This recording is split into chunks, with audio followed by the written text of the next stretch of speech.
Ciao ragazzi, bentornati sul canale di MyGrass. Oggi siamo qui a fare 4 chiacchiere con Francesco. Ciao a tutti.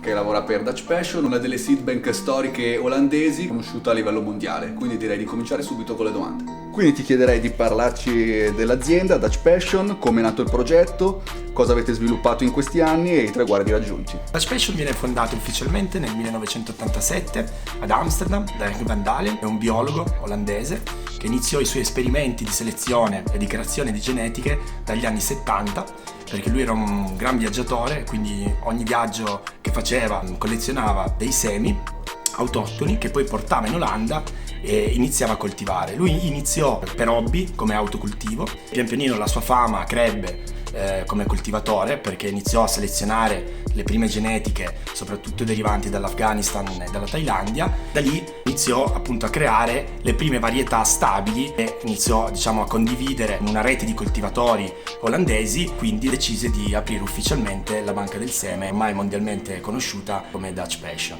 Visto che siamo in presenza di Dutch Passion che ha inventato i semi femminizzati, domanda che incuriosisce per primo me e penso anche tutti, come è nata, come è stato scoperto il seme femminizzato? Allora, la rivoluzione dei semi femminilizzati iniziò intorno agli anni 90, in cui Henk iniziò a sperimentare la ricerca su come poter femminilizzare il seme, e lui, avendo fatto gli studi da biologo nell'Università di Amsterdam, iniziò ad applicare quello che aveva studiato all'università sulla pianta di cannabis. Scoprì quindi che lasciando maturare una pianta femmina per diversi mesi, come meccanismo di sopravvivenza biologica, la pianta da un fiore femmina inizia a produrre un fiore maschio, che quindi produce polline. Questo polline, raccogliendolo e studiandolo, si è scoperto che era un polline con presenza di cromosoma XX, quindi solo X, solo femmina.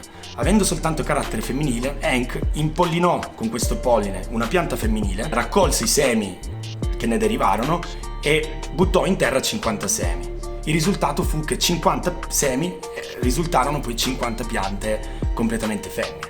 Quindi da lì scoprì che si poteva realizzare il seme femminizzato di cannabis. Il catalogo sappiamo tutti perfettamente che è ricco, con tantissime genetiche disponibili. Se vuoi raccontarci qualcosa delle genetiche storiche di Dutch Passion che hanno reso il brand famoso a livello mondiale. Dutch Passion ha moltissime genetiche storiche conosciute in tutto il mondo.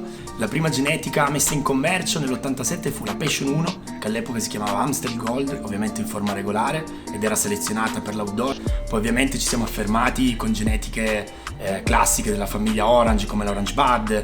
Abbiamo un'Afghana pura che è la Mazar, White Widow, Power Plant, la Durban Poison, che è una sativa dell'Africa del Sud molto rapida in fioritura, e da lì abbiamo poi creato le nostre basi genetica e lavorato su quelle per creare poi le genetiche odierne, cercando sempre di creare innovazione nel settore. Abbiamo creato anche le prime varietà CBD rapporto 1:1 con Shanti Baba e la CBD Crew nel 2011-2012. Abbiamo messo sul mercato nel 2017 una delle prime varietà stabilizzate con basso contenuto di THC e alto contenuto di CBD, che è la CBD Charlotte Angel. Quest'anno abbiamo una grandissima novità, che è la prima varietà femminilizzata al mondo con alto contenuto di THCV. Abbiamo visto che come cannabinoide a livello medico è molto utile per curare il diabete e contro l'obesità. Questa varietà, la THC Victory, ha un rapporto 1:1 THC-THCV e siamo sull'8%, 9%. E invece una genetica magari sottovalutata che consiglieresti a un tuo amico o un coltivatore alle prime armi? Coltivatore alle prime armi consiglierei di andare più su una genetica indica o un ibrido, che hanno un vigore più forte ed è anche un po' più semplice da coltivare. Ovviamente nel nostro catalogo consiglierei di andare su delle storiche ormai affermate come Orange Bud, Power Plant, che hanno una fioritura un pochettino più veloce e sono molto stabili, quindi non hanno bisogno di troppe cure. È uno dei pochi cataloghi, quello di Dutch Passion, dove c'è una sezione dedicata apposta alle genetiche outdoor. Come mai vi è venuta questa idea di spingere in modo particolare sulle outdoor e mettere in risalto all'interno del catalogo? Siamo tra le poche aziende al mondo che abbiamo creato una parte del catalogo dedicato alle genetiche outdoor. Questo perché noi selezioniamo e stabilizziamo le genetiche che sono nella famiglia outdoor in esteriore in Olanda. Quindi le genetiche risulteranno più resistenti all'umidità, alle intemperie, perché comunque crescendo, avendo ottimi risultati ed essendo stabilizzate in climi molto rigidi, sono facilmente coltivabili in tutti i diversi climi. Negli ultimi 10 anni c'è stato proprio un boom, un'esplosione delle autofiorenti, e anche voi a catalogo ne avete parecchie.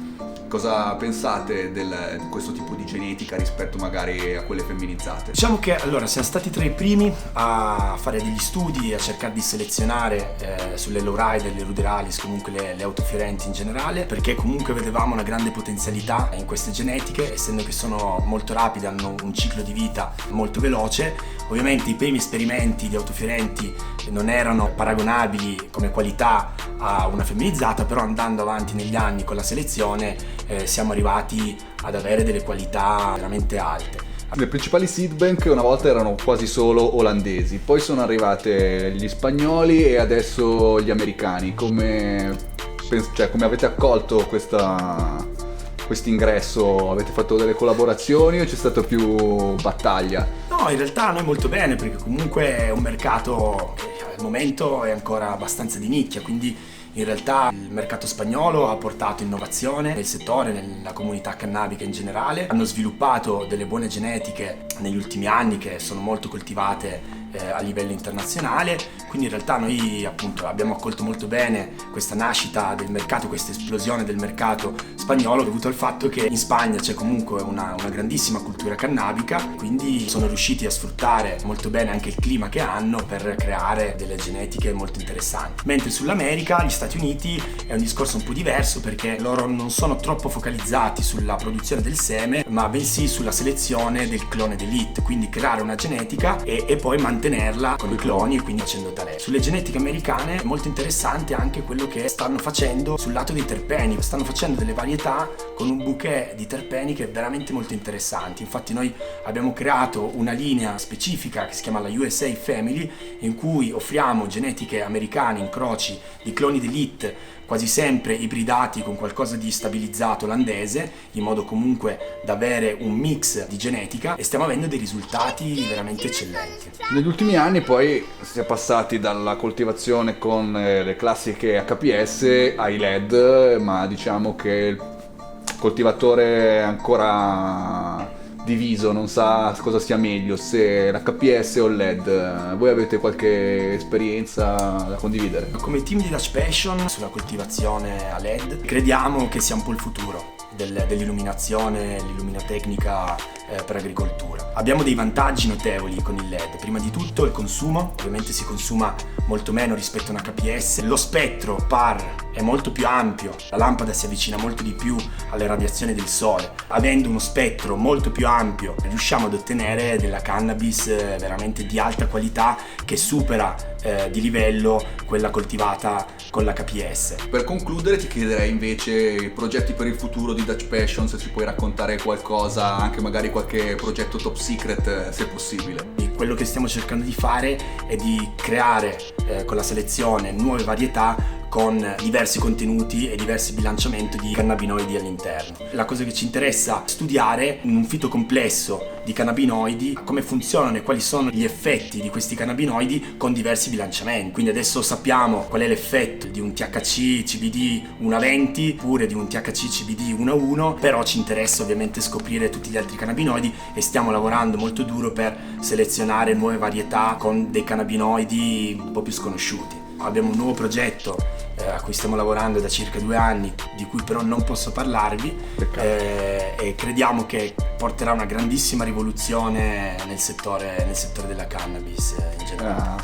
Aspettiamo allora impazienti. Sì. Siamo quasi arrivati alla fine, ma come al solito approfittiamo della presenza di Francesco e gli chiediamo il solito trick con cui salutarci. Il consiglio che posso dare ai coltivatori è verso la fine della fioritura, quando si fa il flush una settimana prima di tagliare la pianta, di irrigare con acqua e ghiaccio in modo da creare uno shock termico alle radici, e la pianta produce ed estremizza la produzione di tricomi sui fiori.